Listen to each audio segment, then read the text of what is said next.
Hi everyone, welcome. This is Eric Rodebois. I am the proud owner and founder of EPGD Business Law here in Coral Gables, Florida.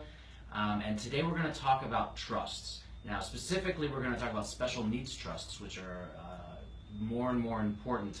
But I wanted to truthfully, I'm going to try and get this done in 5 minutes, and so I don't know if I can spend 5 minutes, especially when we're trying to be really concise, just talking about special needs trusts. So let's talk about trusts in general. Now, I like to say that a trust is almost like an unregulated, unregistered company, and it's like there's a mixture of ingredients, and if you put all these ingredients together, then you end up with a trust. So the first ingredient is you need to have a grantor or a settlor.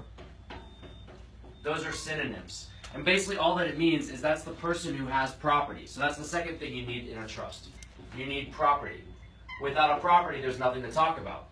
So what we're doing is we're creating a structure that's going to have rules. The rules are usually in a writing. That's the trust document. There's going to be a trustee, and that's the person who's going to manage the property according to those rules for the benefit of a beneficiary. So it's almost like baking a cake. You put these things together, you mix it all up in a pot, and then you put it in the oven, and you open it when the timer goes off, and look, you've got a cake. So this is a trust cake. Grantor, who has property, according to some rules, appoints a trustee, and for the benefit of somebody else. So I'll give you a very common example. We use what's called a living revocable trust, a lot of times in estate planning. And the purpose is typically to avoid probate.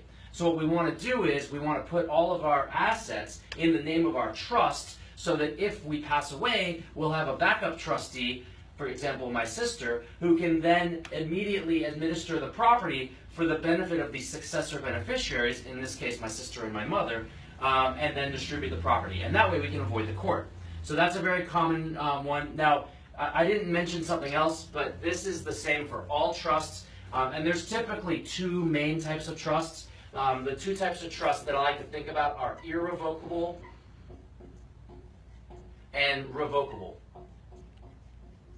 So obviously, as the name shows you, a revocable trust, you can make changes to it whenever you want, and by you, it's typically the grantor and the settlor. So in a very common estate planning trust situation, I give my property to the trust. I am my own trustee and I'm my own beneficiary, and that suits me perfectly fine because I'm not really interested at 36 years old to give away all my stuff. But if something happens to me, and there's two things that could happen to me. I could be incapacitated, so now I could have a successor trustee come in and manage my property for my benefit, or you could have when I pass away.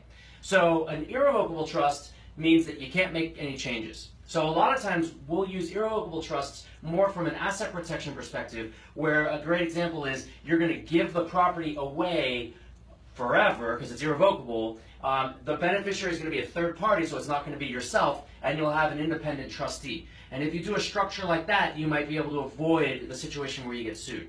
Okay, so a special needs trust is a trust that's specifically created in case there's an individual, a beneficiary, who has special needs. And the situation we're trying to avoid is we want them to be eligible for the maximum amount of public benefits from Medicare, Medicaid, from the state agencies. We want them to be eligible for all those benefits, but guess what? They just perhaps inherited a bunch of money. So for example, let's say that I have a child with autism, and I know that my child's never going to be able to work. So I create a trust for my life while I'm taking care of my child. And my child, who's over the age of 21 and doesn't have a job, is eligible for all these benefits from the government to help them out.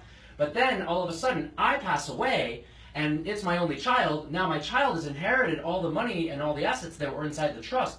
And if it's not done right, all of a sudden they're kicked out of eligibility for all the needs-based programs. So a special needs trust, which I guess I'll write it over here on the side, has special language in it that allows the trustee to keep taking care of my autistic child without triggering the eligibility requirements for for the government benefits.